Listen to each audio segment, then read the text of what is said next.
खाद के कालाबाजारी का क्या कारण है? बेगूसराय में खाद की जो कालाबाजारी हो रही है वह प्रशासन द्वारा प्रायोजित है। इसलिए कि बेगूसराय का भ्रष्ट प्रशासन, जिला समाहर्ता हो या डीओ हो, ये सारे लोग होलसेलर से मोटा रकम लेते हैं, जिसके वजह से होलसेलर भी मनमानी करता है और मनमाने दाम पर रिटेलर को खाद देता है, जिसके वजह से बाजार में कालाबाजारी ये जारी है। सच बात यह है कि 1350 रुपये जो डीएपी मिलना चाहिए वह बाजार में खुलेआम 1600 साढ़े 1600 में आज बिक रहा है। इसलिए कि होलसेलर ही रिटेलर को 1500 साढ़े 1500 रुपये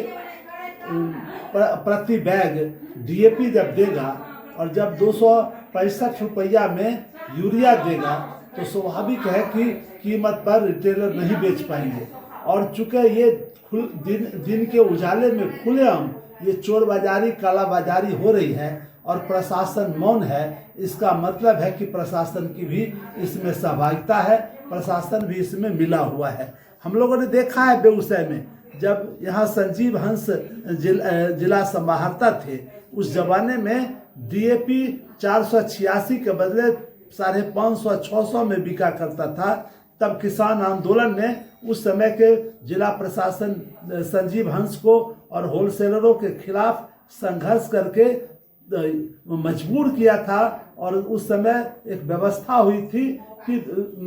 किसानों को सही दाम पर डीएपी मिले। मगर आज नंगा न छोड़ा है जिला प्रशासन, चूंकि सरकार का कोई नियंत्रण नहीं है और बिहार का सबसे भ्रष्ट प्रशासन अभी बेगूसराय में विराजमान है, इसलिए बेगूसराय में किसानों को दिन दहाड़े लूटा जा रहा है। चाहे वो देवी प्रसाद मस्करा हो, चाहे वो हरियाली ट्रेडर्स हो, चाहे वो माधवी खाद भंडार हो, चाहे वह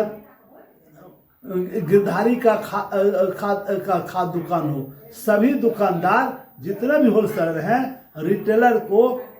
1500 से साढ़े 1500 रुपये प्रति बैग डीएपी देते हैं। और साथ ही साथ अगर वो 1500 से कम में अगर देंगे तो इतना मात्रा में गैर जरूरी चीज उसमें शामिल कर देते हैं, जिसके वजह से रिटेलर मजबूर होकर के ये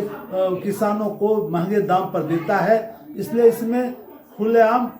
जो प्रशासन है यहाँ का जिला कृषि पदाधिकारी, उसके देखरेख में ये लूट हो रही है। हम समझते हैं, मांग करते हैं बिहार सरकार से कि बेगूसराय में ये जो खाद की कालाबाजारी, सिर्फ बेगूसराय नहीं बल्कि संपूर्ण बिहार में जो खाद की कालाबाजारी है उस पर अविलंब रोक लगे और किसानों की जो लूट दिन दहाड़े हो रही है, अगर इस पर नहीं होता है तो 23